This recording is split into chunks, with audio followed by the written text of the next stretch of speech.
Hi guys, my name's Hannah, and this is my one of my technologies I wanted to share. So this is the website Wonderopolis.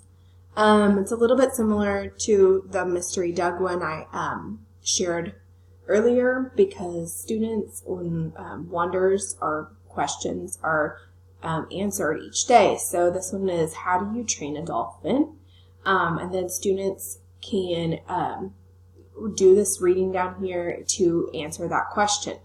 I really liked how I've seen this used more with older kids. I do love the reading aspect. It will read to them, but honestly, it's like a really kind of robotic reading, so I don't think that helps.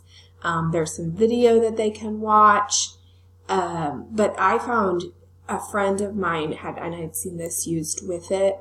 It's a trifold, so students, like here, they were supposed to write down what they might know about the topic. They research words that they've learned, like different vocabulary words.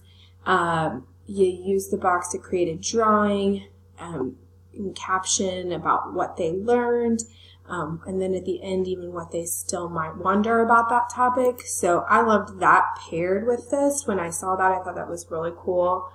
Again, there's like pictures you can look at, and then you can go and students can search for different wonders, and they can even submit ones too. So I just think this is really cool. A little bit different spin on the Mystery Dug of answering the questions that are interesting and engaging for students, but more reading involved in this. So I would say I would probably use this website specifically with probably at least 4th graders and up, maybe.